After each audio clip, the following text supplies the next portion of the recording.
well, this is the June meeting of our general meeting of the Diamond Valley Writers Guild. And I start as I usually do. Is there anybody who has had a success with any writing recently? And I can see everybody, so you can raise your hand either by pushing the little thing under, is it under participants or wherever? I thought it was. And or you can just raise your hand like Ellen was doing, and I saw Ellen. And so in this case, I can unmute Ellen. And Ellen? Okay, well, after 7 long years of writing, my book is published. So it's a memoir, it's on Amazon. It's called Grateful for the Color Blue, Surviving the Loss of an Adult Child. And I'm so excited, and I've been getting really good feedback. So it's very scary putting yourself out there personally, but I've been getting really, really nice feedback. So I feel great. All right, great. Congrats. Yes.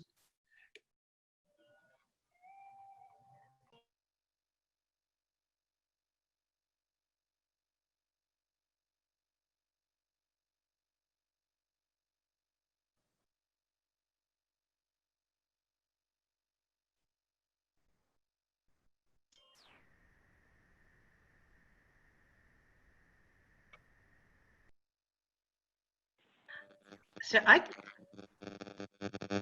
can't hear anything. Yeah, Jim, you were muted. Everything was muted.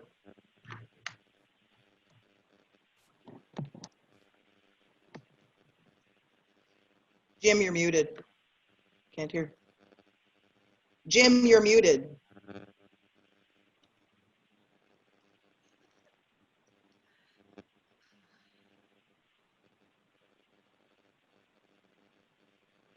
I just hope he's recording all this.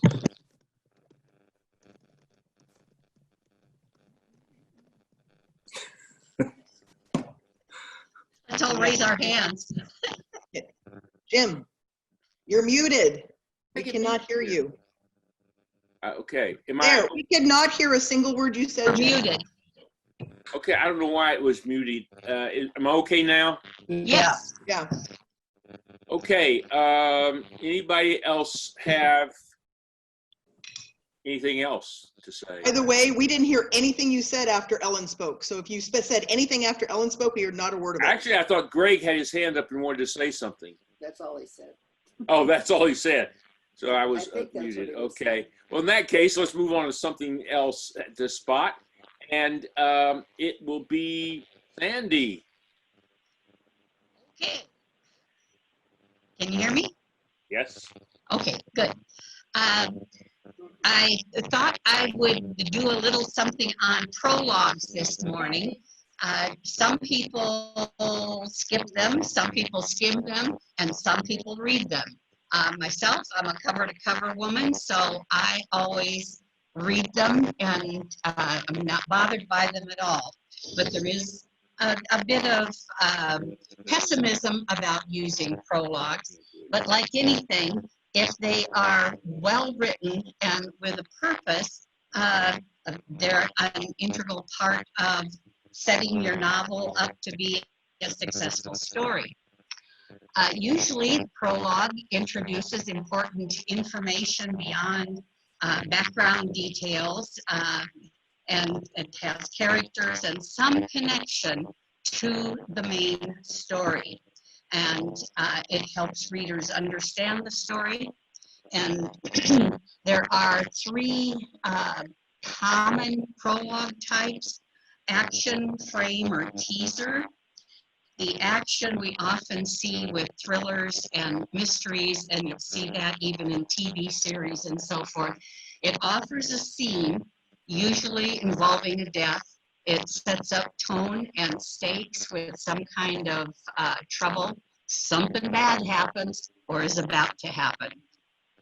In a framing story or prologue, it gives readers a view of a character about to look back and tell the story.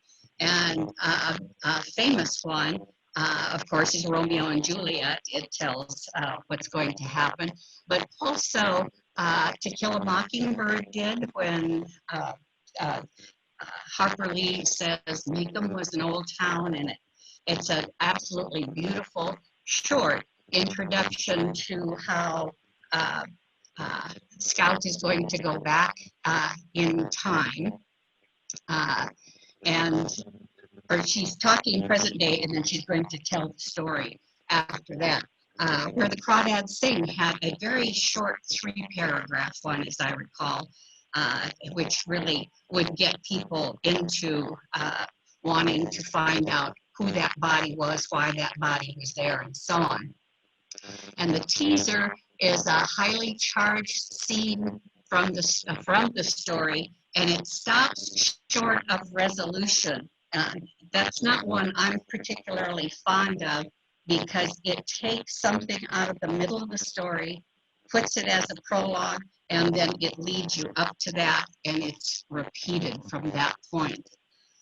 So, like with virtually anything we do, an effective prologue has to be well written. Typically, it should be short, relevant to the story, and foreshadow or affect events to come. Ineffective prologues are too long, flat out info dumps, or sounds like an essay, and has little, if anything, to do with the story. The good prologue is short, well written, and offers us something to really get into it. So if you're writing, ask yourself, do I need a prologue? And consider answering these questions. What information am I providing in the prologue? Why is it important to reveal it up front? Can it be revealed throughout the story in smaller trickles and still be impactful? Would this work better as a first chapter instead? Because one of the biggest criticisms of prologues is its 2 beginnings. What does the reader absolutely need to know before starting to read the main story? And does the prologue improve my story?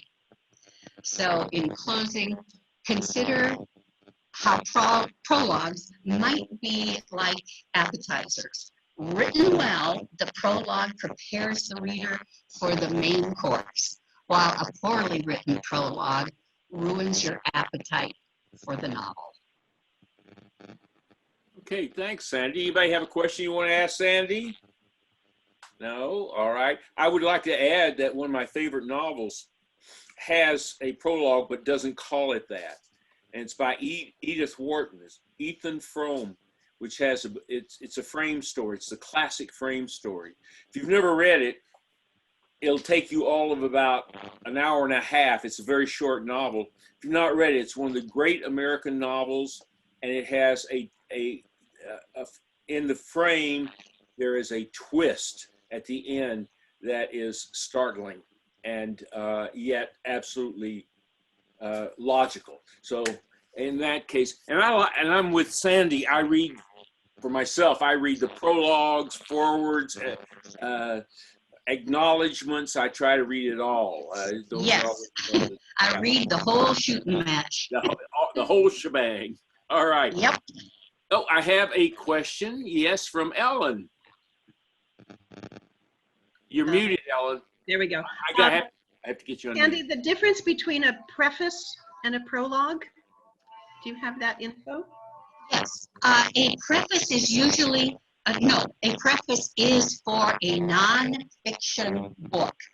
And it is often written from the point of view of the author, not a character or narration, obviously, and it explains the origins, development, legacy, or aims of the book, and who contributed to it. It acknowledges others, which is why it's mainly nonfiction.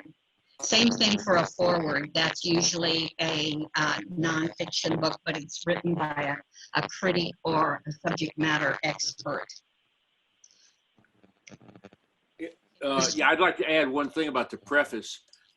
There are occasionally fiction books will have prefaces. I have a copy of The Leopard by Lampedusa, and there's a preface, but it's a preface by somebody else who's writing about the book itself, how it came to be, about the Lampedusa family and how its relationship was to the actual characters in the novel. So it's a preface that way. So occasionally, as Sandy said, occasionally fiction will have it, and it only adds information to the creation of the book, essentially, or something about the author, something of that sort. But mainly, yeah.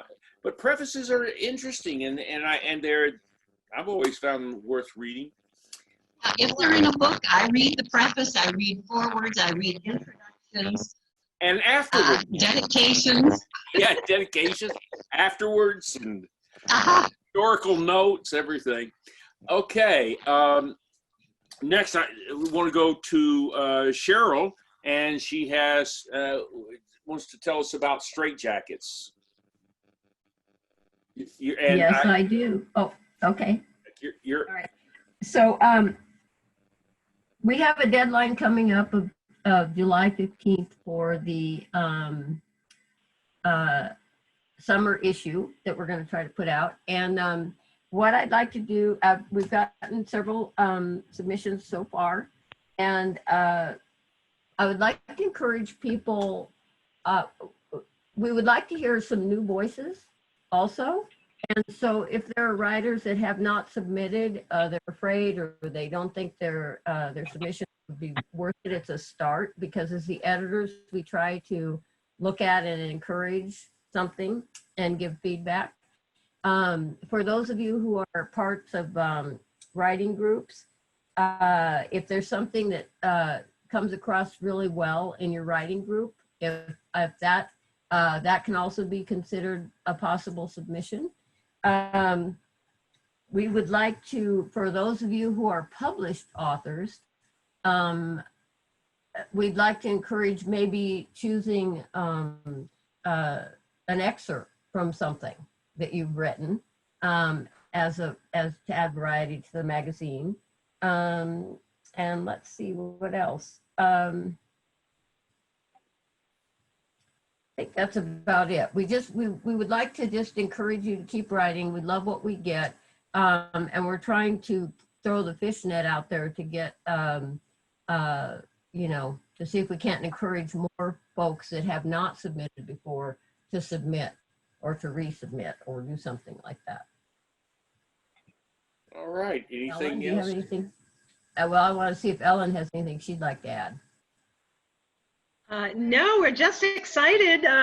If you haven't looked at the last issue, you can pull it up.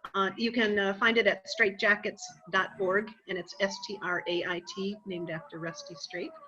But we're just always excited when the editors get together. We have a lot of fun reading your work and doing a little editing if necessary. So again, just to reinforce what Cheryl said, we encourage you to give it a try. Give it a try. Looking forward to reading your writing. All right. Thank you. Yep, thank you. Next on the agenda, Michelle wants to discuss our next meeting in July. Good morning, everybody. Oh, you can't say anything. That's right. You're all muted. I forgot. So I have been appointed the person to organize next July, or the July meeting coming up at the end of the month, because what we had planned was a round table at the library, where probably some of you remember last year, people moved from table to table, from topic to topic. Well, that isn't going to happen for obvious reasons. So instead, I'm going to try to make this as much audience participation as possible. But what we came up with, and I was, as I said, appointed to do, was first lines. They're very important. They're the hook. They're what pulls in your reader, what hopefully gets your book sold to an editor, sells yourself to an agent. So first lines, openings of novels, of short stories. So I invite everyone to do a little research in the next 30 days and come up with one or two, either from your own writing or from your favorite novel or short story that you would like to share next month. And I want to limit it to no more than a paragraph. If it's a really long paragraph, don't read it. We're going to try to keep everything 1-2 lines, a first paragraph, just an opening hook, and then have a discussion on each one as to, does it work? Does it not work? Why did you pick that one?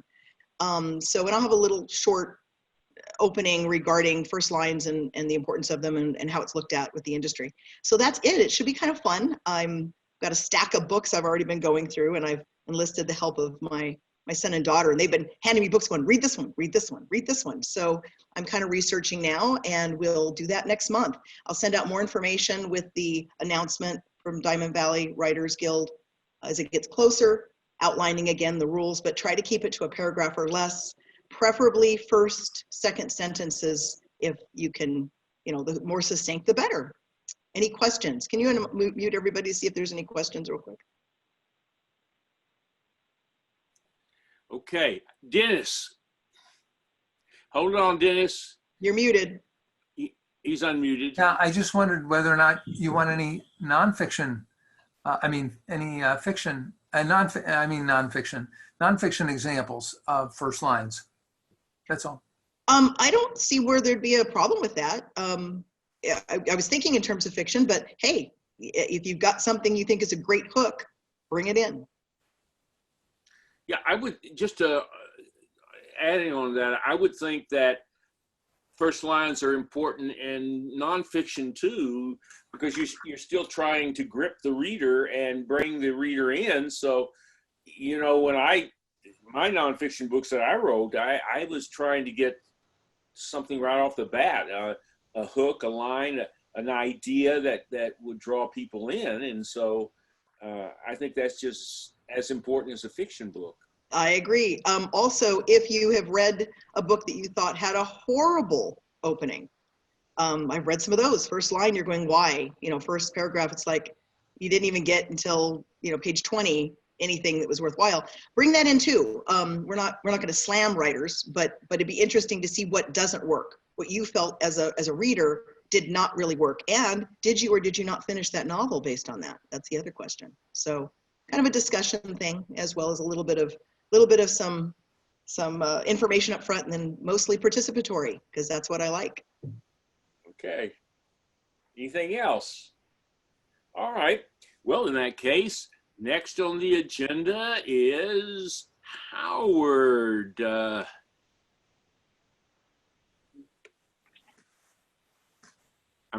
You're unmuted, Howard. Okay. Well, I am so darn excited. Really excited. Ooh. On August 22nd, we have the 5th annual poetry event for the Diamond Valley Writers Guild. I never thought 5 years ago that we would ever get to this point. And it's gotten better each year from my point of view. And we have some great poets, not only in the writers group, but in this area. I think when our civilization crumbles and archaeologists and anthropologists go through the ruins, they're going to say, in Riverside County, we're finding there's a lot of great poets for some reason. And they have a lot of citrus and they have a lot of great poets. We can't quite get the connection, but they'll ponder it. They'll write dissertations about it. But we will know that we have great poets on August 22nd. So if anybody wants to contribute their poetry or read a poem that you've already written in the past and you've read it in the past, bring it again. You know how much we like to hear Dr. Seuss over and over. So even though you've read your poem before, read it again. I know I do.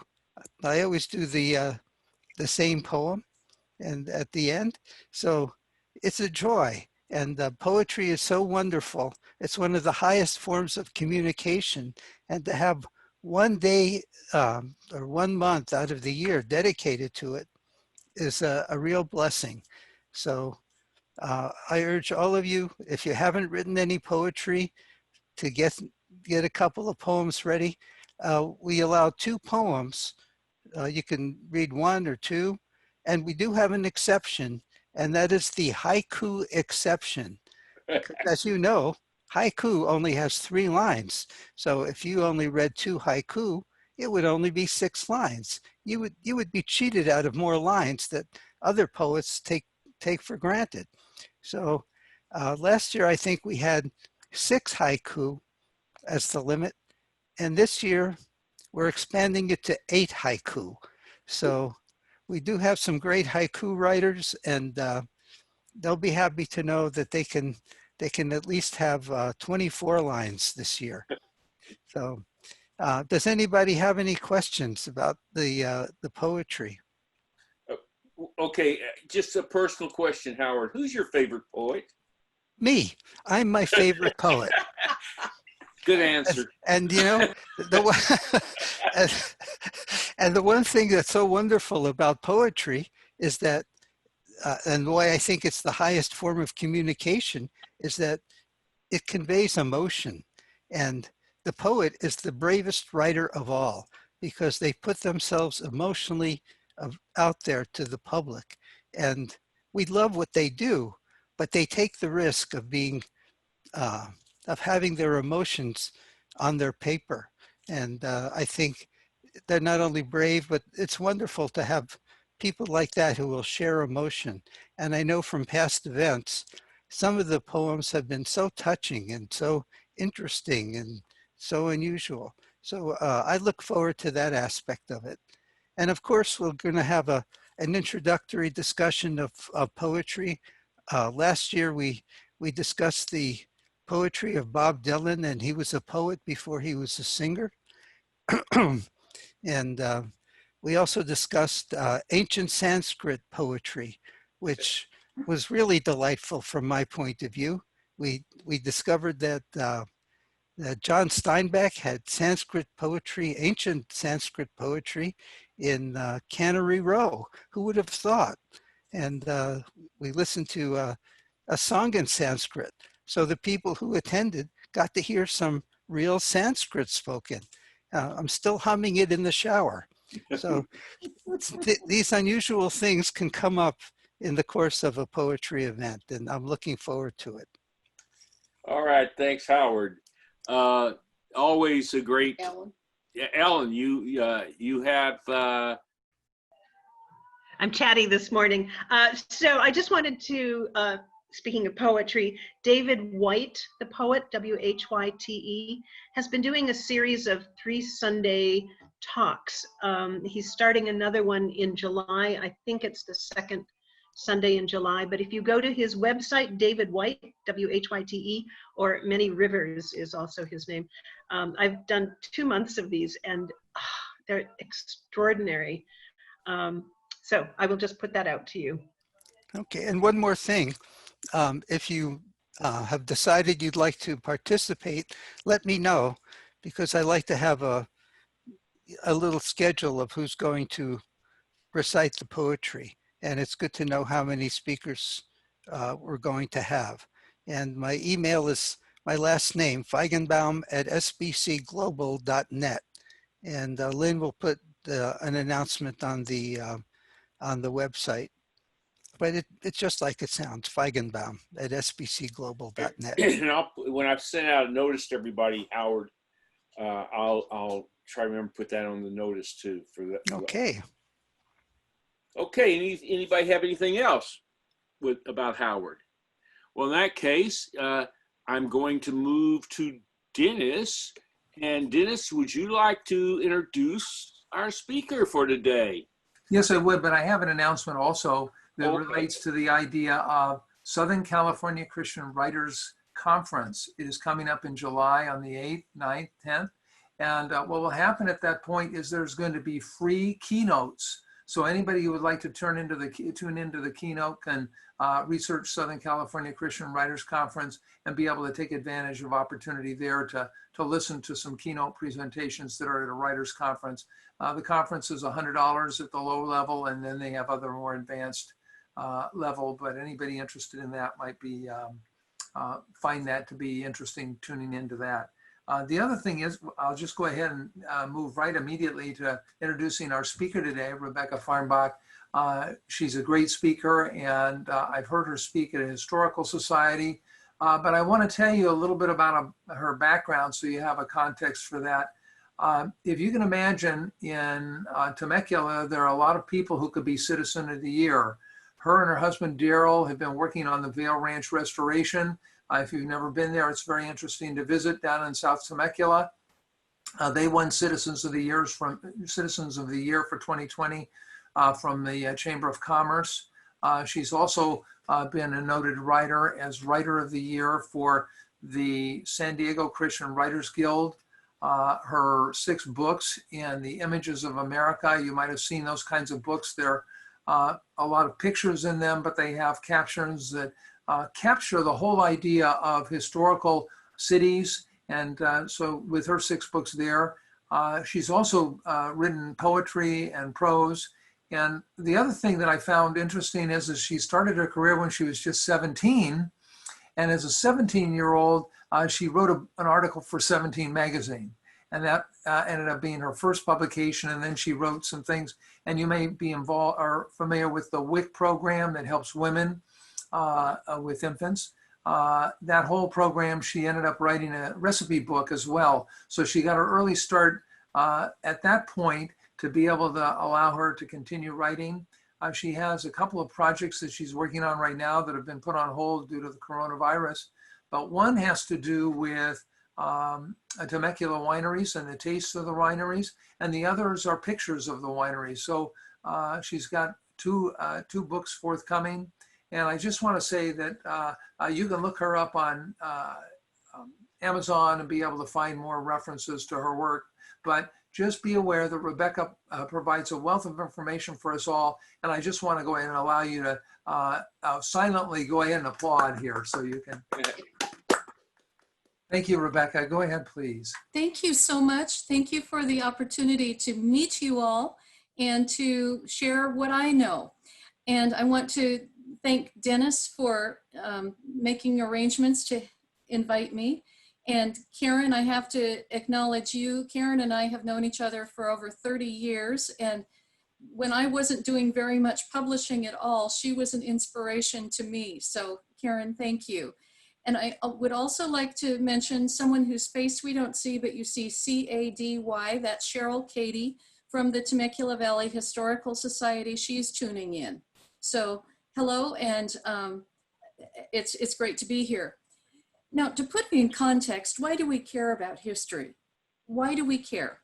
And I am also a poet, and if you were to look at my body of work, you would see that I have both the historic and I also have poetry. But I'm going to read to you a very short poem that I wrote that shows how poetry is also a way of writing history.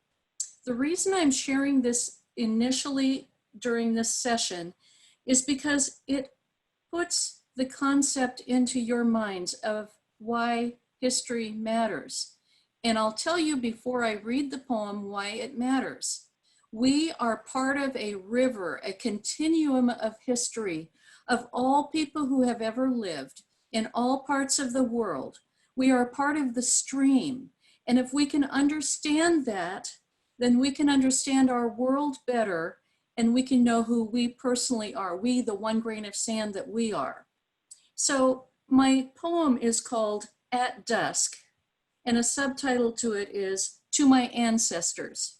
I was pondering one day about my ancestors, and here's what I came up with. And you must also understand that career-wise, I was an optician, so that is factored in too. Peering through a telescope, spanning miles and time and the sea, only your outline is visible, your name, some dates, locality. I look not to space nor deep within, but I strain my eyes to see you who lived before automobile, plane, machine. Did you smile at opening bud, the trill of a lark, the squeal of a child, Did God press himself on your heart before ink and type struck page? Did you entwine in youthful love to add lives to our chain? Did you a spyglass fix on me and find the glint of love my heart sends now to thee? And that ends the poem. Thank you. Thank you very much. But it describes how we are a part of the continuum of history, and that's why history matters to me. I love the theme that Dennis developed, bringing history to life. You know, in school, history was taught in a very boring fashion. It was like this list of dates and this, you know, events and so on that we were supposed to do rote memory of. But what we missed out on was the romance and the stories behind all of those events and dates. So our job, if we are to write history, is to interject those really tantalizing things that make you want to know the people, be at the event, and love what was happening then. You know, we have moments in our lives today when we sit back and enjoy good music, good friendship, wonderful food, a glass of delightful wine, and it's just a moment. Well, we can go into moments in the past and be a spectator by allowing our imaginations to be present there. And that's one of the beauties of reading. And as a writer, we can take other readers there. So I'd like to tell you that good writers can infuse boring topics with joy if we understand and look at the events and people and settings from different perspectives. I like to think of us as writers as being mainly observers who have an acute awareness of understanding what we are observing, whether it is in the moment when we're out for a walk and we hear the trill of the bird and think of our ancestors who also delighted in the trill of a bird, when we hear our grandbabies squealing, and we think about all through history, all the people who have enjoyed the laughter of a child. And so we can put it on the page to give others that experience, but we can also do that in the telling of another story. So instead of just the dull, undelightful facts and figures, we put in what I call candy. So we can give a few facts, but we can also introduce irony and humor and universal truths that help people connect to the story. Now, before I go on with this, I want to mention, you know, we can do historic fiction. I don't talk about historic fiction. I'm not skilled in historic fiction. I am more, as I said, the observer that infuses the cold, dry facts with something delightful. Now, there are, in nonfiction history writing, you have a narrative style, which is my voice mainly, or you have a journalistic style. The journalistic style is more, this is the way it was, it happened this way, but you can also infuse those elements of humor, irony, and quick little observations without changing into that narrative voice. I have a few examples that I'm going to be reading to you in a couple of minutes of my own work where I have done that. But let's go over some of the basics first.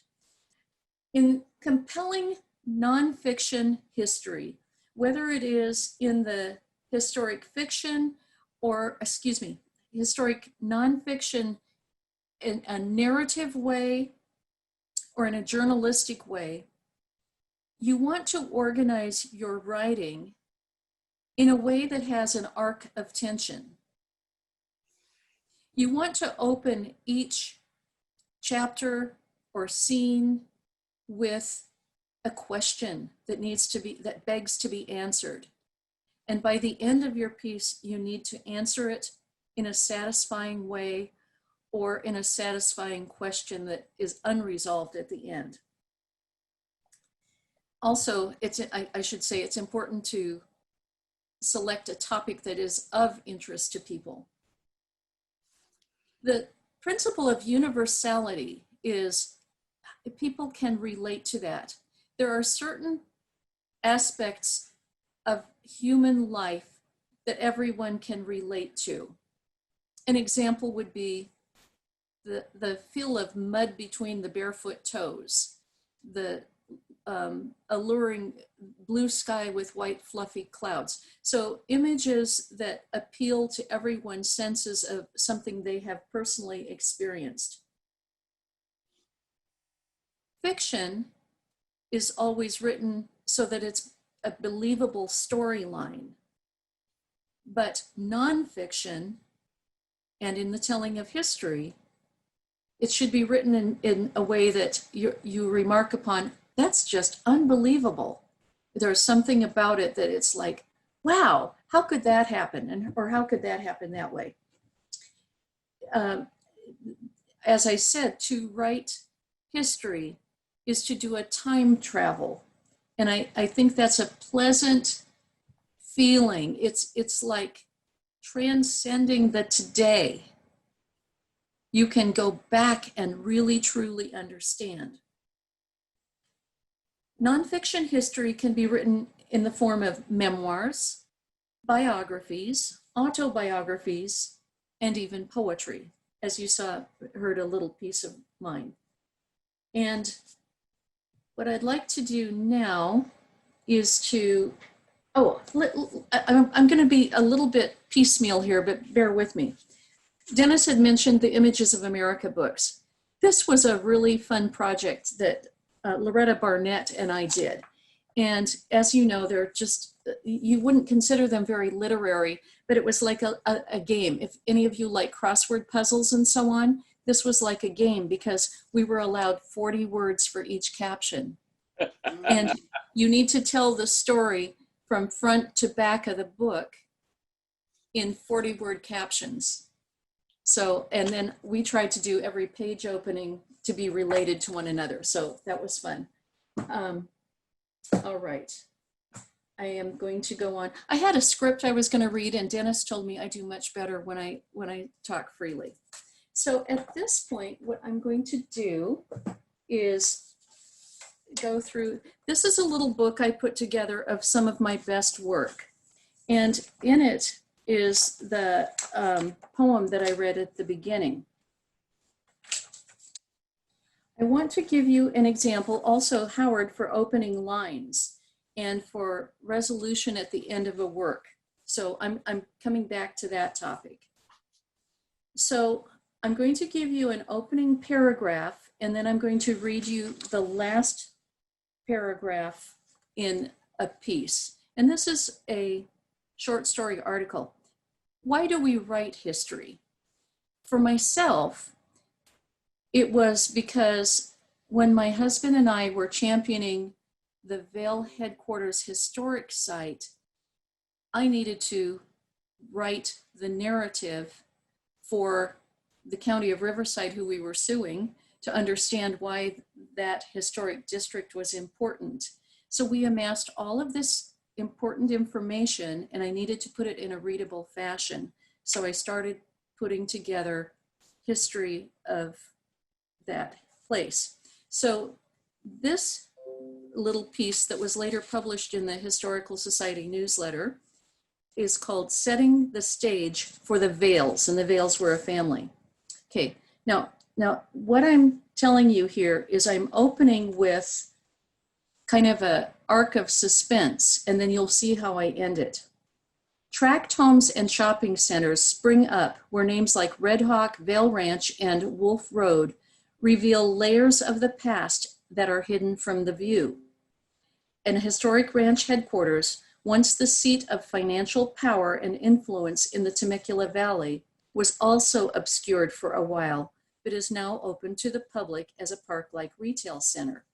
So I'm setting the stage. Wonder why it was not visible for a while, right? And I go in to talk about Lewis Wolf, who was the first person who lived there and who built an Adobe store, and how he had wanted to make a tract home city out of Temecula back in the 1880s. Joke, right? And now I'm ending with Wolf is buried on a hilltop plot, which is now just one obscure lot in a tract of homes. If he were to awaken from his mortal sleep and look from atop his ornate grave monument, he would probably smile to see his dream of Louisville, almost as far as his eyes could see. Then he would check his pockets to see if he had riches. He might shield his eyes to look through the misty valley sunshine toward the northeast to see the Wolf Store adobe still standing. Every trace of the Apish adobe in the surrounding Indian village is gone, except for a raised mound of earth, the old Indian cemetery, a reminder of early days in Temecula Valley.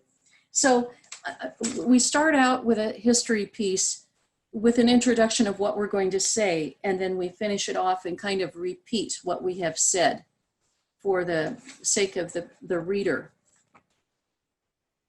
Okay, so I'm going to give you an example now of a journalistic style writing of history. I don't know if many of you are familiar with a Orange County civil rights case with schools.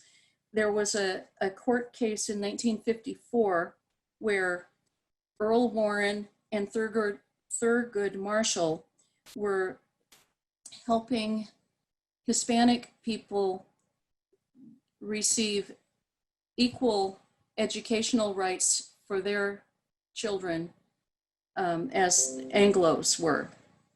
So here's how I start that article, and this is very journalistic style. We are all familiar with the African-American fight for civil rights in the 1960s, but most are not aware of the important case for integration of schools in Orange County that set a precedent for Brown versus Brown at the Board of Education in the United States Supreme Court. This early case featured two of the players who were later part of the famous Supreme Court case. An African-American lawyer named Thurgood Marshall filed a brief on behalf of the NAACP in Orange County to allow Mexican-American children to attend school with Anglo-American children. He later successfully argued the landmark case of Brown versus the Board of Education before the Supreme Court in 1954 using the Orange County case as a model. Okay, so what I did there is you just got the facts, but what you got was the tantalizing, hey, this is important not just because of what happened in Orange County, but because it's a precedent to something greater that happened across the entire United States. Okay, so I wanted to show you that. Then I want to I want to share with you my personal voice, my personal style of doing a narrative fiction. This is the opening paragraph for telling, it's an article about the Hotel Temecula, which is an old historic hotel in Old Town. And I'm engaging the senses when you see what I wrote here. The aroma of fresh peach pie and cinnamon embraced us as we crossed the worn threshold into Laverne's parlor. Laverne escorted us in past the old hotel desk, mailboxes, and the original 1899 guest register. The year was 2000. My husband and I had an appointment to see her treasured photo collection. So I think that that's a warm and inviting scene. It's history that we're talking about and are going into in this article, but you're invited in with the senses, with the aroma of the warm peach pie and the cinnamon. And with the worn threshold, you get the feeling you're an observer as a reader in the going into that space and time. Okay.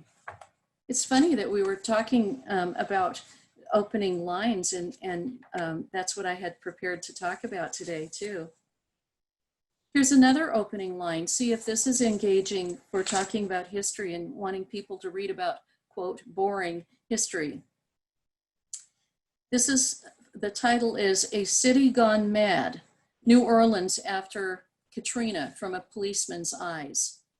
Nothing in Sean Keaveney's previous life prepared him for the chaos of the streets of New Orleans after Hurricane Katrina and the breaching of the levees. Not his military training, his combat experience, nor his prior experiences as a New Orleans police officer gave him any tools to cope with the world gone wrong in the aftermath of the disaster. So that's another hope of enticing the reader to come in to the story. Here's another one, and this is a story about one of Earl Stanley, it's a biography piece on one of Earl Stanley Gardner's secretaries. My title is Writing Her Own Story. When Mildred Paulson Stiles moved to the Temecula area from Iowa in the fall of 1946, she was not just leaving the Midwest to escape another icy winter. She came to Southern California to warm her heart from the unexpected death of her 5-year-old son and the chill it cast on her stale marriage. She set her eyes on a new climate to reclaim her own life, moving in with her parents and brother, and wondering how she would be able to support herself with her 2 children. With no skills or work experience, she decided there was only one thing to do. She would drive up to the neighboring author's ranch and ask for a job. So in that paragraph, I've used a few literary conventions, and one was the contrast of the warmth of Southern California versus the cold of the Midwest, and connecting it to the coldness of her heart in the situation in the Midwest to the warmth that she expected for herself and her remaining 2 children in California. And then I leave that question, how was this going to work out? And you got somewhat a cliffhanger at the end of that first paragraph when it says she would drive up to the neighbor's ranch and ask for a job. So you see in this, I'm taking that tone of a narrator. I'm not taking the tone that I did when I was talking about the court case in Orange County. Instead of just the facts, man, just the facts, and interweaving a few delectable pieces like Thurgood Marshall and Earl Warren were parts of that, which, you know, is a connecting thing to engage the intellect and emotions to that story. I'm putting emotion into Mildred Stiles's story, but that's history, nonfiction. Here's another first line. I met a guy when I was working as an optician who sat across the optician desk from me and said, you know, somebody ought to write my story sometime. So I took care of business with him. And then I said, I'm a writer. I'd like your phone number. I'll get in touch with you. And out of it came a wonderful story that was amazing. And here's how I began it. Title, Temecula resident remembers 3 years as Korean POW on 50th anniversary of his release. First paragraph. Bad luck followed Harry Adesso from the time he was born, but he never gave up and never lost hope. Born in New York City and abandoned by his parents as a small child, Harry was raised in an orphanage. After graduating from high school in 1948, he signed up for Uncle Sam's Army to make some money and tour the world. He kissed his girlfriend goodbye and took a seat on his first ever train ride and headed across the country to Los Angeles, where military transport took him for commando training in northern Japan. So what I've attempted to do there is to bring you in as a reader by getting your heart connected to poor Harry, who has had bad luck all of his life, and you know, but he never lost hope. So his story goes that he got over to Japan and he broke his leg first thing and suffered as a prisoner of war, horrible, horrible things. And I detail that, and came home and his girlfriend had married somebody else. So I end with, Harry says he has no regrets that he enlisted in the Army. After all, he did have an adventure. He traveled and met a lot of interesting people. He says he considers each day a bonus day that he might not have had. When asked where he acquired the strength of character to suffer torment and starvation as a POW, he said, I always knew God was with me and that everything would turn out right. So there's your satisfying conclusion. So again, do you see how in fiction and nonfiction, there are certain components that are satisfying to readers? And certainly the lead in with a question or an inferred question, how is this going to resolve, is present in telling history. And that's something I hadn't heard anybody else ever teach, but it's something that I just know works. Here's another such example. This is a more lengthy article called Timeless Temecula, and it's in 3 different sections. And in the section called The Birth of Isabel Gonzalez, here's the first paragraph. A weary doctor delivered Isabel Grace Gonzalez, the first non-Indian female born in the wilds of Temecula to stay for a lifetime. The doctor was recovering from tuberculosis and had just buried his year-old daughter on a hillside overlooking the fledgling settlement. Attending the birth of such a healthy baby encouraged him, and he wrote euphorically to relatives in New York State, saying he had just made it in time to deliver the pretty and plump baby girl. The name of the doctor and the site of his child's grave have vanished through the years, but the healthy baby Isabel lived on, and because of her, we have a good picture of what Temecula was during her lifetime. And then I go on to tell about her lifetime and so on, but that's the lead in for that. And I think that explaining a universal truth of sorrow, we all experience sorrow at some time in our lives. We can get into the eyes and ears and hands of the doctor who delivered Isabel, and we can understand the emotions. And that's what being a narrator of history is about. Again, I just want to emphasize, if you're writing history, you examine it, you ponder it, you look at it from different points of view. You don't just read something about history and write it. You have to process it. You have to live with it for a while. It has to foment inside you before you can write it. Here's a middle of a passage of one of my works. If we step lightly and listen carefully, we can find traces of the past in and around Temecula. Some say ground along the Butterfield Trail in Awanga still holds scars of wagon ruts from the Butterfield stages, and a person can still visit the Dripping Springs watering hole at Vail Lake Resort. Sometimes an arrowhead, grinding rock, or potsherd turns up after a fire or heavy rain, but we have few reminders of the ancient past in Temecula, but many from the era of Bessie's lifetime. And that's Isabel Barnett, who I just read about, the one who was delivered by the sorrowful doctor. So this is part of that article. So my background as a poet and an observer is infusing life and understanding and engaging the reader with something as, quote, dull as history. And I think that's my main message to you, but I'm going to read you another example. This is a first paragraph of a story, well, it's called A Desperate Journey to Temecula in 1905. It was December 14th, 1905 in Hitt, California on the Oregon border. Mary Goodman had baked bread and prepared a good dinner for her husband Fred and their 5 children. But Fred came home drunk and quarrelsome. Fred who was handicapped after losing his left arm in a railroad accident, was a frustrated man.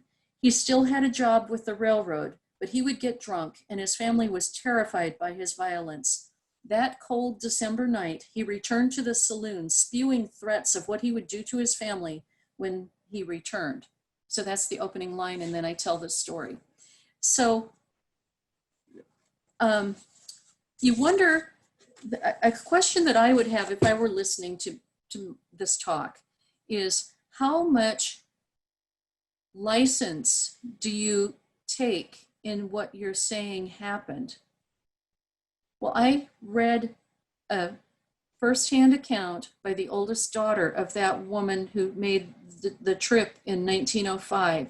The daughter was like 12 years old during that trip. She wrote what happened. And I have read every account written about that and interviewed probably 4 different people about that story. So I understand. And by the way, the satisfying, although very sad, resolution to that story is, after that family made it, it took 6 weeks to come with 2 horses, 1 wagon, 1 dog, 4 children, and a woman alone in December of 1905. They got down to Temecula, where they landed in the home of an aunt and uncle. The mother fell apart from all the nervous anxiety. The man came after them. The aunt and uncle said, "You got to get out of here. You don't belong here." He went back up to Hitt, California, and died drunk, face down in a puddle. So anyway, it's not a happy, a pretty story, but that is a resolution. We tell the resolution of it. So some of the points that I was going to cover, where to find the historic information. So, these days it's easy to find historic information on the internet.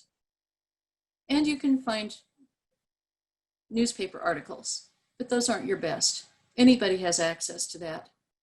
When you're writing history, you want to be the ultimate expert on what you're telling about, what you're writing about. So you need to go to the places where it happened. You need to observe. I'm using that word observe. You need to be an observer. You need to feel it, smell it, taste it, see what your eyes see when you're standing where the person was. You need to meet people who've known the people or who were at the event. If you can't know them because too much time has passed, look up their family. Invite yourself over to the house and go through their photo albums. That way you can see what those people saw. Listen to what stories they carried down through the family. Now, with Lewis Wolfe knowing that he wanted to draft tract homes, that's well known. It's documented. There's even a map of how he wanted to put his tract homes out. So that was easy. But I had to see everything written about Lewis Wolfe. I had to see if there were any descendants left. I found a few.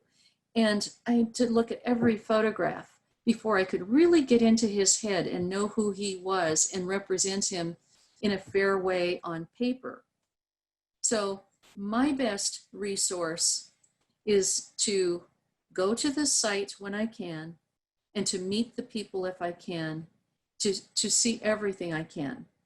Now, for a while I was researching a distant family member. It culminated with a little booklet that I did. The family, the branch of the tree was an American family who went as early missionaries to India.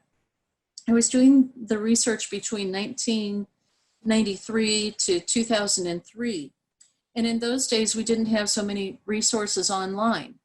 So I would go to the library. I found everything that had ever been written about that family and got it from interlibrary loan, and honestly copied at 15 cents a page entire books. So I would have that as a resource while I was putting together the story. I thought I was going to write historic fiction. I'm not talented as a fiction writer. My thing is, I am too, I say, efficient with words. I'm not one who can go on and on about the flowery and I don't like to use lots of words. I'm more of a nonfiction writer because I like to be efficient with my words. I like to use words that give meaning, because bottom line, I'm a poet. And I bring my poetry into my prose nonfiction narrative. So anyway, my historic fiction never flew. I wrote 4 different versions of it, turned down by everybody, and I'm not going to self-publish it because I don't think it's good enough. So somebody heard about me from a Baptist church in Providence, Rhode Island, and they said, our church is named the James Phillips Memorial Church, and we heard that you know about him. So I published this little thing with Kindle Direct Publishing, and it's the story of his life. Okay, so I wanted to tell you on this one. Oh, okay, so first of all, my point was, I was telling you where I gathered all my resources, interlibrary loan, plus I personally inherited a ton of personal correspondence that was written over a 100-year period of time between those family members, and diaries from their stay in India, and letters back and forth to America to tell their story. But how much can we take liberty with when we're writing historic nonfiction? So here's 2 paragraphs, actually the beginning of the story again, opening paragraphs. When James Liddell Phillips's first cry pierced the tense room, there was most likely a sigh of relief from the midwife, from the weary laborer, and from those waiting outside the door. James was born in a jungle land teeming with life, but one that could be brutal to humans. Perhaps the joyful scene was interrupted by surprise when Marianne groaned again and birthed a second son, who joined the squalling song of James. I can imagine their father standing outside, stopping his pacing to listen more carefully. Was it 1 baby, or glory to God, 2? Yes, indeed, 2 wonderful squalling babies. So did he actually say those exact words? Pretty much so. I've thrown in a little bit of interpretation with the first cry piercing the tense room. I imagine it was tense, and the sigh of relief from the midwife, and the sigh of relief from the woman who had just given birth, and from those waiting outside. And then I put in the poetic reference to born in a jungle teeming with life, but brutal to humans. And that's an irony there. And then the interruption of the second son, the twin being born. So I tried to do that in a very interesting, readable fashion to engage the reader in what could be a very boring history. You could say, James Liddell Phillips had a twin brother, John, born seconds after him. But no, infuse life into this. And I kind of know what the father's reaction was because I have some personal letters that he did say, oh, to our amazement, there was a second child born. So that's that point. So when can we insert things like that? I'm kind of a purist, and I don't like to say that historic characters say something unless they really did, or it's in, if it's like something they would have said, like something that we know that they have said. I don't really like it when people take Bible characters and then they make a whole fiction story out of it. I'm real wary of that because I feel like, how do they know and what right do they have to change somebody's story? And the same with any kind of historic fiction. We need to be very, very careful. And in historic nonfiction, we also need to be careful We can change that person into someone totally different if we put ourselves instead of what we really know that they have said. So that's my point in how to resolve, or how to know how much we can interpret. Be solid, be solid. You should be rock solid. If somebody else who knows the history almost as well as you comes and confronts you, you should be able to stand up for it and say, nope, this is true. How to resolve differences in narratives. So another story is that, how many of you have ever stopped by Vail headquarters? Raise your hand if you've been to Vail headquarters. Okay, so Vail headquarters is an actual historic site in South Temecula next to Kohl's department store. And as part of the restoration process, we required every one of the buildings in that region to have a facade looking like ranching history. So it would be, it would blend with the ranch there. Kohl's said they would not depart from their traditional big box store, but they conceded that they would enlarge a historic photograph if we would supply them with one. So now on the side of Kohl's, there's this whole billboard of 7 cowboys, which the photograph, by the way, Earl Stanley Gardner took in 1947, September 19th, I think it was. And the photo was taken across the street where the Home Depot is now. And it's 7 actual cowboys on horseback who rode in, for the Vail Company. So the question was, how do you resolve differences? I wanted to identify each one of the men on horseback. There were 3 different accounts. The names didn't match. So you take and you make a list. This one says these names, 1 through 7. This one says these, and this one says these. Anything that all 3 accounts matched, I went ahead and used. There were some that 2 accounts matched. You take those to living survivors and ask them, who were these people? Sometimes they can't agree. So, and there were, on the 3 lists, there was 1 person that none of the 3 agreed. So again, you go to the living survivors and you do the best you can. And then we say that it's certain people, but there's a little waffle room with at least one of the people, in our opinion. But that's the best you can do. And you have to publish something, like I needed to post their names under the picture. And so we went with that, and that's the best we can do. Karen, you'll like this. Marvin Curran, who is the former fire captain in Murrieta, and I did a book together. And long times have passed since some of those events in the book.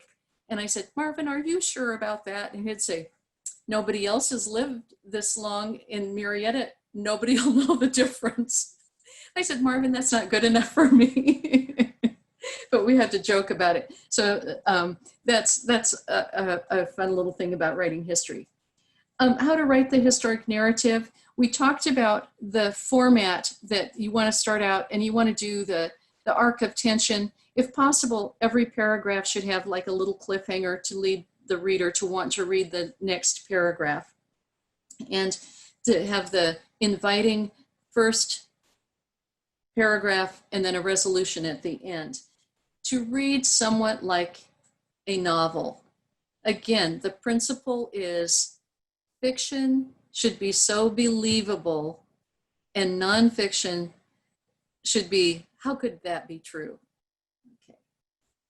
How to organize historical material for enjoyable reading. That kind of goes right along with that.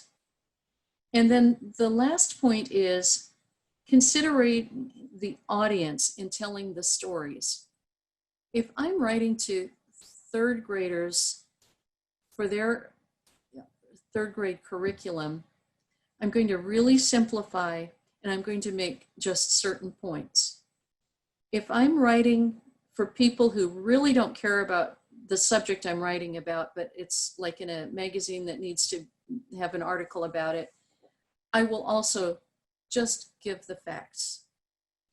I like to have no more than 5 facts that are take home. And I do think it's important to have take home value.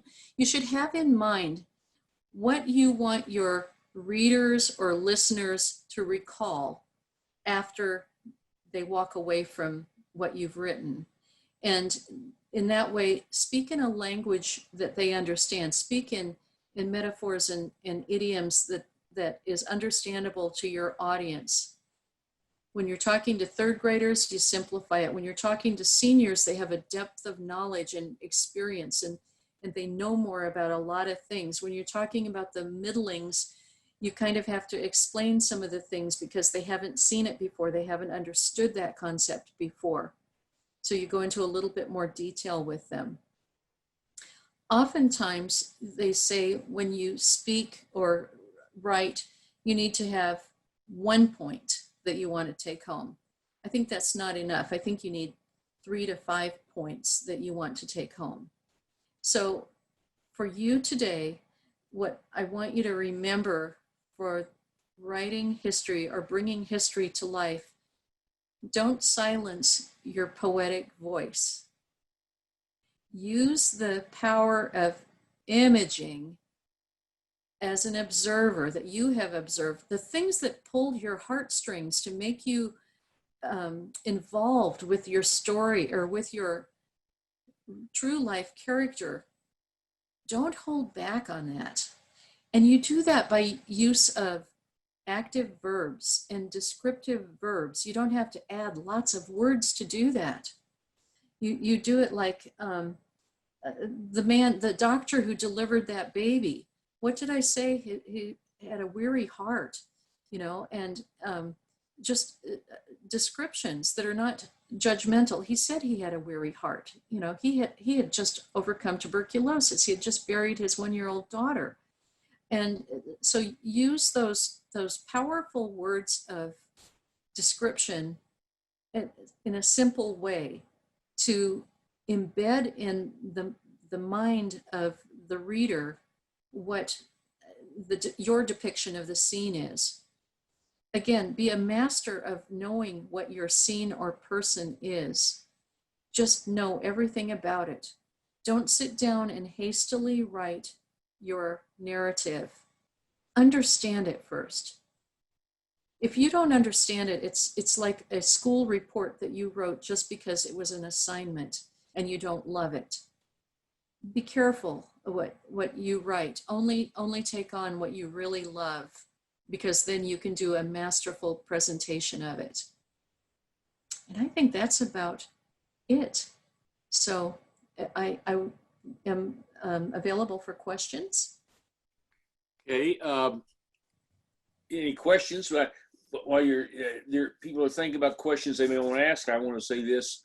My own writing career, I started by writing for True West and Real West history. Oh, great.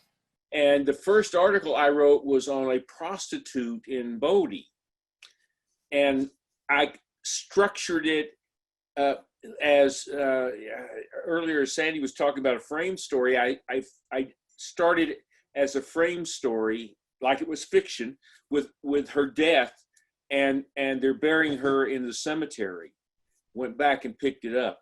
So even though it was nonfiction, and that got reprinted in the best of the year for their magazine, even though it was nonfiction, I still saw it as a fiction story. And I think that the great history writers that I've read, and I have a master's in history, the great ones like Bruce Catton, for instance, or Doris Goodman, who wrote Team of Rivals recently, they write narrative history that is full of passion and full of certainly that driving kind of narrative that has an excitement to it just by moving along. And the people emerge as real people, not caricatures or anything of that sort. So, do we have any questions for Rebecca? Come on, must be some. I can't see it. I have a question. All right, Cheryl has a question. Yeah, hi Rebecca, that was great. What was the name of the story you told about Stanley Gardner's secretary, and where would I find that? Okay, it was originally published in Valley News. I was doing a series of articles, and I have self-published a book called Dancing with Prayers in My Feet. Okay. And it's available on Amazon. And what I did is I collected some of my best articles in poetry and put in this volume, and it's part of it. Okay, great. Thank you. Okay. Howard has a question and Chuck has a question. Okay, Chuck, go ahead. Oh, sorry, Howard. First of all, I want to commend you for writing history and reaching into the past and trying to make it accurate. One of the things about poetry and graffiti is probably what they'll find on the walls of history, by the way, Jim, is that there's often an agenda, and the agenda skews the facts and makes, there's two things I'd like to kind of characterize that. There's things called true lies, where you tell a lie, but eventually it really is a truth. And there's things called lies, which are actually lies with an agenda. Kind of an interesting thing are the closing arguments in a court case, where both of the opposing attorneys use advocacy to describe the history of what occurred in the case facts. And so I really want to commend you for really digging into the past and really trying to figure out exactly what happened, good or bad. Yes, thank you. I think we bear a responsibility to, okay, I'm not wanting to be persuasive in any way. When I write history, I just want to feel what was going on and to relay what was going on in a truthful manner. I don't have an agenda other than educating people. And you're so right, Chuck. We have to be careful when we read history to make sure that the writer doesn't have an agenda to try to be persuasive and to alter the true events or the outcome later. Absolutely. Howard.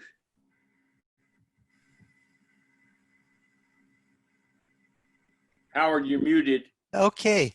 Yeah, I enjoyed your talk, I wanted to say. And I began my writing career in the 7th grade with a historical poem, and it was called Ethan Allen and the Green Mountain Boys. Ooh. And I grew up in upstate New York in the Catskill Mountains, and we had to learn Revolutionary War history. It was all over the place. And I especially liked heroes. So I wrote a poem, and it was published in the school newspaper. I couldn't believe it. I thought, this is wonderful. I'm a writer. And I was off and running. And then when I graduated college, I went to the University of Wisconsin, where I got a master's degree in American history. And I wrote a thesis on the pioneer lawyer in Wisconsin, which was published in the Wisconsin Magazine of History. But one of the things you said about finding out about the people touched me, because when I went into the archives that they had at the State Historical Society in Wisconsin, you could hold the letters that people wrote to each other about the concerns of their lives, or look at a newspaper, from 1860 or 1870, and see what they're talking about, and even what they're advertising, which I really enjoyed. They had a lot of fake stuff that wouldn't help you at all, just like they do today. And it was so wonderful to connect with people who were already gone and picture them as living beings who had the same struggles as any other people that you know. And it really does give you a better approach to writing about them. Okay, can I have a moment? Okay, my wife has a question or a moment. You mentioned that, you know, in school, we did dates and things that would, and when I was in college, the most boring professor I ever had was, it was dates, and never related to the kids at all. And so when I taught, I wanted them to know about a period in time. And I was the one at the school that took the geography and the history and put it together, which nobody said I could do that. And the following year, the curriculum was, it made no sense to me for kids to hear about Japan and have no clue where that was. You know, it just didn't. So I tried to make it as, when we did Renaissance, we did newspapers. I mean, we did proactive stuff where kids had to find out things about the culture and what the practices were. So I tried my best as a teacher. I taught 7th grade all the way to 12th grade. And my goal was trying to not let them fall asleep and make them proactive. Yeah, and one quick little caveat on that. My friend Jim Turner. Jim, raise your hand. There's Jim right there. Jim was a history teacher, and we taught together at the high school level for quite a few years. And Jim never taught by dates or anything. He taught history as an exciting story, and he was a terrific teacher. So there are teachers who will teach by dates and so forth. But I do believe there are those occasional teachers, and Jim was one of them. My wife was another, who saw beyond dates and saw that there were personal stories, and history was a living kind of thing rather than something that had occurred in the past. We're all still affected by what has happened in the past. And at any rate, that just I taught at the continuation school when I first started teaching, and the guy that taught next to me was a master in history. I mean, the kids would come and tell me stories, so that meant they paid attention, and their attention span was almost non-existent. And I'd say, "How do you remember that?" But Bill would always clue in some kind of gory thing that happened. And these kids, that they would remember. Yeah. Anybody else have a, yes, Karen. I just wanted to add, can you hear me?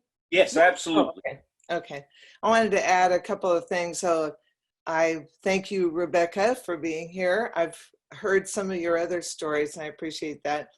But I just wanted to add that my husband was one of the last cowboys on the Vail Ranch, and the headquarters that they have restored was where he lived when we met, and we had some rather intimate moments there, but she didn't put that in her book. Anyway, but really another thing is, I hated history in school, but if you've never thought about writing quote unquote history, think about this. When Marvin Curran said, "Nobody's outlived me, so my word will be the last word," I made sure that before my parents passed away, I spent hours on the phone with my dad, having him tell me all of his experiences in the Second World War. My mother came and stayed with us, and for days, I just listened to her stories and asked her questions and wrote it all down. And I would encourage that's history. That's our history. And the really great part about it, Rebecca, is you don't have to be quite as correct. I mean, I'm not sending it to a publisher. My dad's, I did. I said it was published in a military magazine. But you don't have to be quite as careful because you're not sending it to a publisher.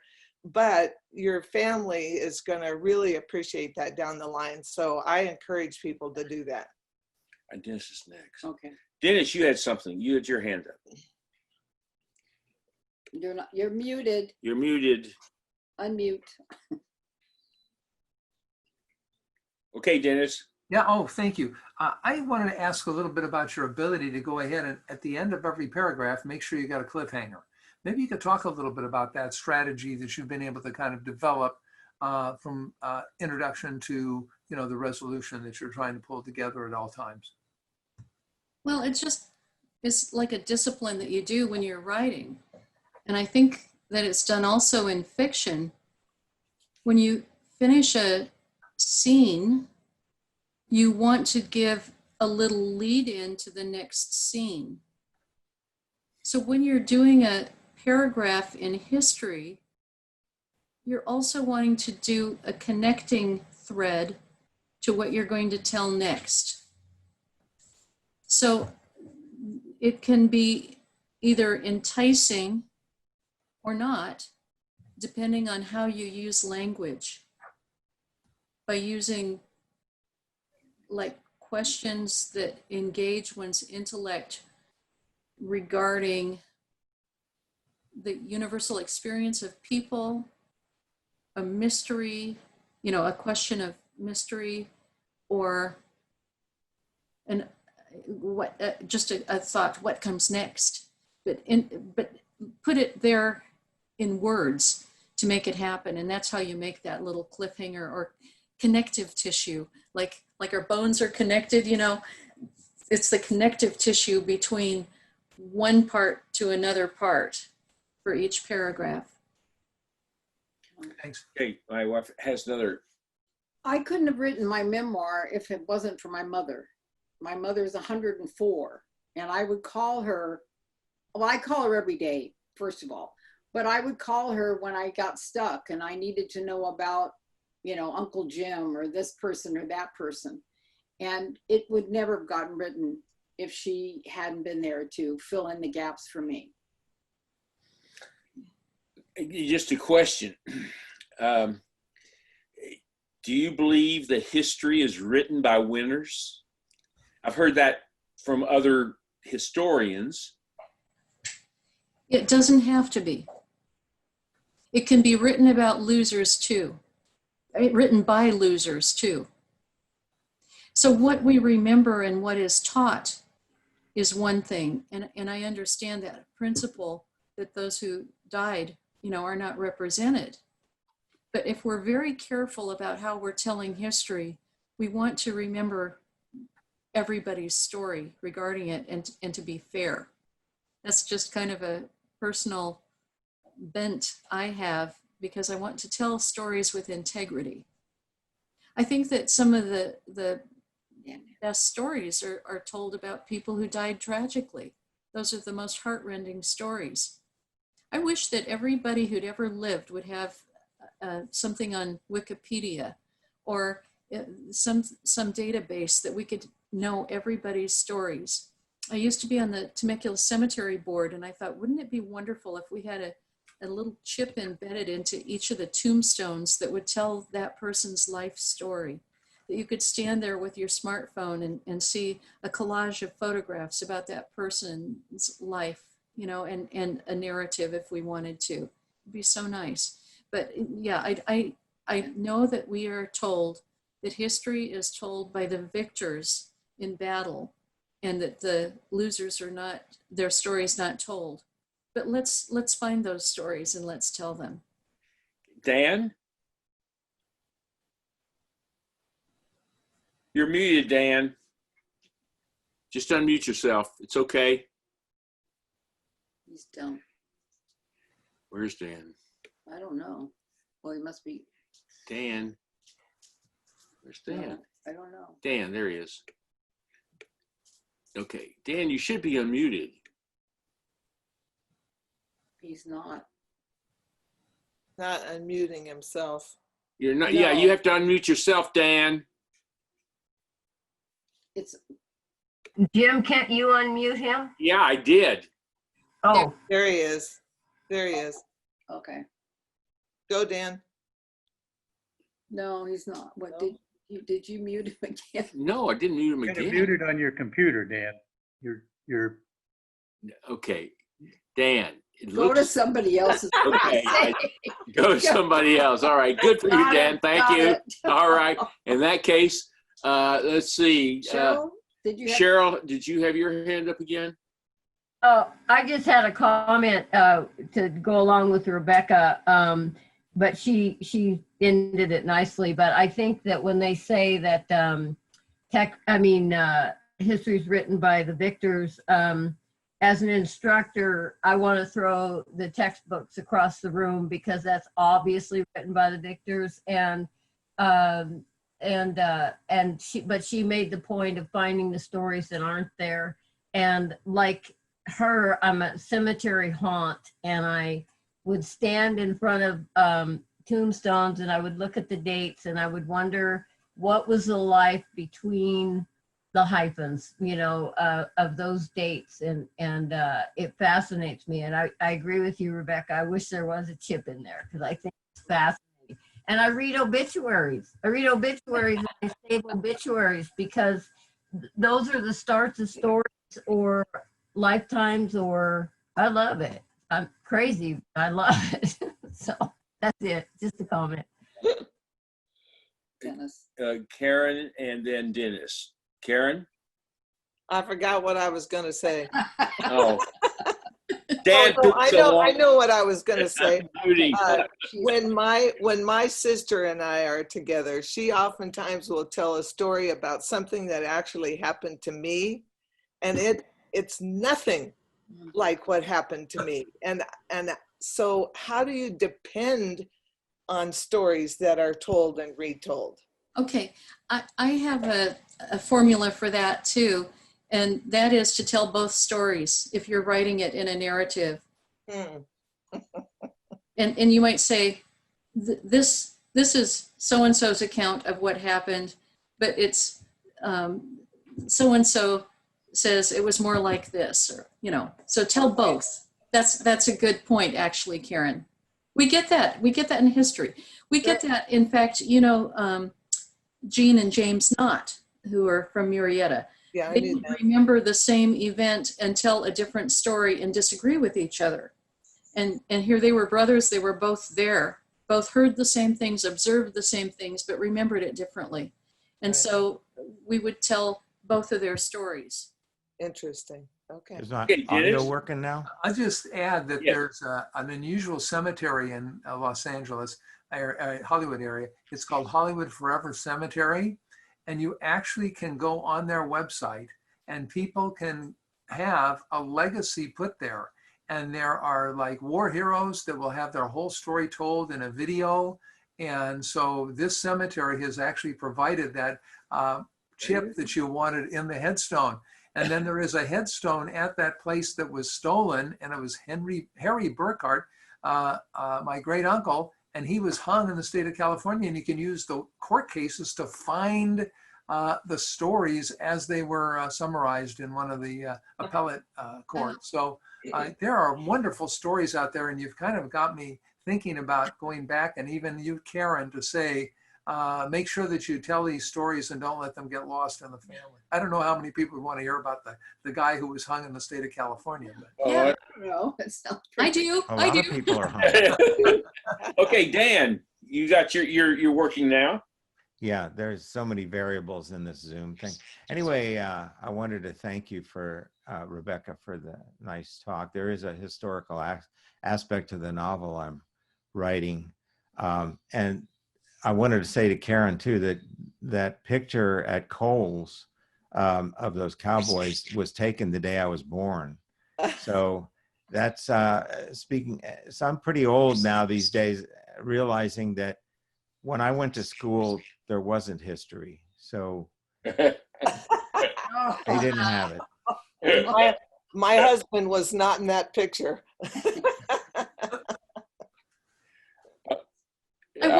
I wonder if you would allow me to read one final poem to you, and it's a history poem, a nonfiction. Would you allow me? Sure. Go right ahead.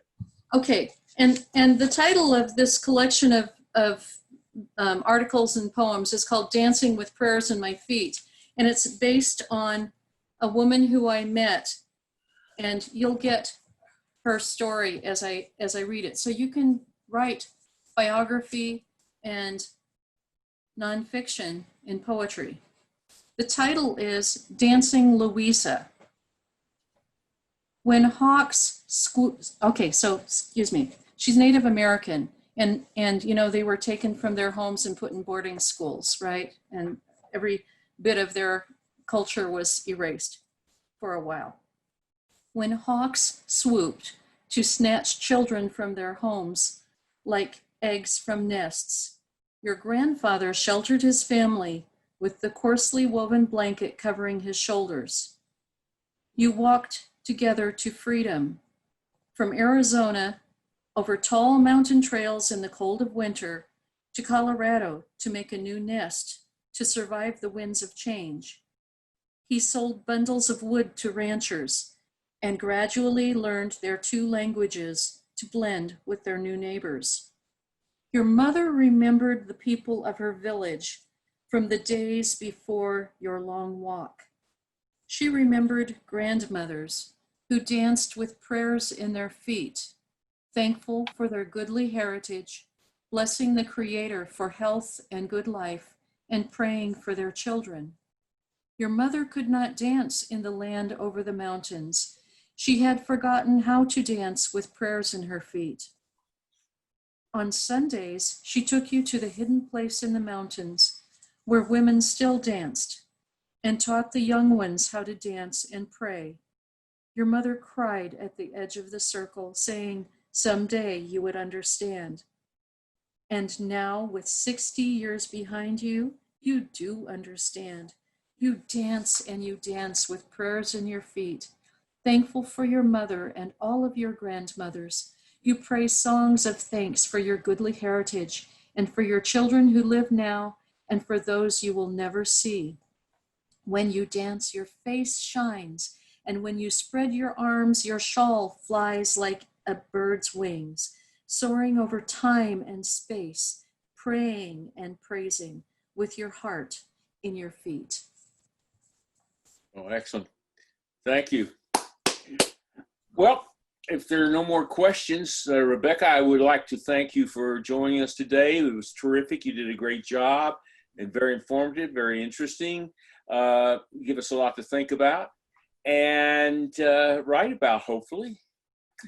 So until we meet again, the fourth Saturday in July, and I will put out, Michelle will get some information to me that I will put into a letter and send out to everybody in a week or so.